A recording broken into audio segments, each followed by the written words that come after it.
দিক থেকে নির্বাচন পরবর্তী বাংলাদেশের মানুষের নির্বাচিত সংসদ সরকার হলে তারা মনে করছে সেই সুযোগ সুবিধা তাদের জন্য থাকবে না। সুতরাং এখন একটু ভালো আছে, নির্বাচনের প্রয়োজন। আরেকটা গ্রুপ আছে তারা প্রেশার গ্রুপ, একটা তোমার বিট পুষের কথা, প্রেশার গ্রুপ। যারা প্রেশার গ্রুপ তারা দয়া করে প্রেশার গ্রুপ হিসেবে থাকে। রাজনীতিতে আসছে কেন, রাজনৈতিক দল গঠন করছে কেন? প্রেশার গ্রুপের তো দরকার আছে, আমরা জানি, খুবই দরকার। গণতন্ত্রের জন্য প্রেশার গ্রুপের দায়িত্ব অনেক বড়। তো প্রেশার গ্রুপ হিসেবে থাকে আপনারা রাজনৈতিক দল গঠন করেও প্রেশার গ্রুপের ভূমিকা পালন করবেন আর নির্বাচনকে বাধাগ্রস্ত করবেন, গণতন্ত্রের অর্ডারকে ফিরিয়ে দেওয়াকে বাধা সৃষ্টি করবে। এটা তো গ্রহণযোগ্য হতে পারে। তাই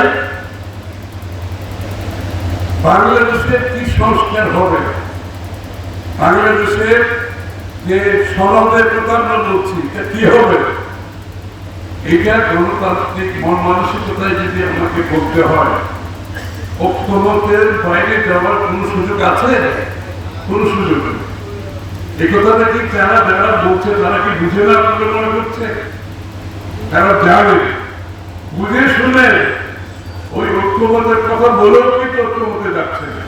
আমার মত প্রতিষ্ঠিত করতে হবে, বলছে ঐক্যমতের কথা, কিন্তু প্রতিষ্ঠিত করতে চায় আমার মত প্রতিষ্ঠিত হতে হবে। তাহলে আমার মত প্রতিষ্ঠিত করতে গেলে ঐক্যমতের তো হবে না।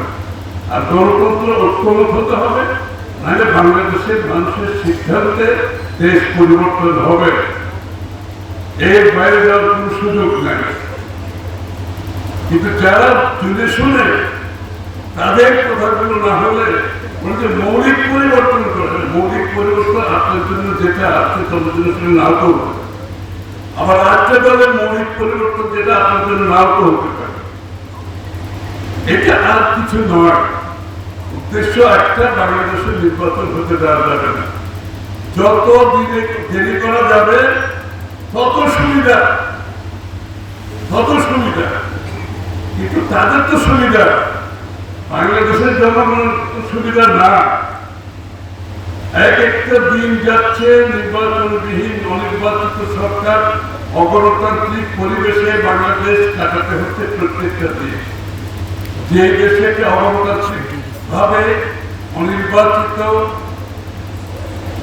জনগণের কাছে দায়বদ্ধ জবাবদিহিমূলক সরকার গঠন না হবে, প্রত্যেকটা দিন এভাবে যদি প্রতিবাহিত হতে থাকে, সংকট কঠিন থেকে কঠিনতর হতে হবে।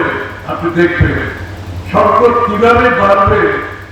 এইভাবে যদি চলতে থাকে, নির্বাচনবিহীন, জনগণের প্রতিনিধিত্ববিহীন, অনির্বাচিত কোন রাষ্ট্র চলতে পারে না।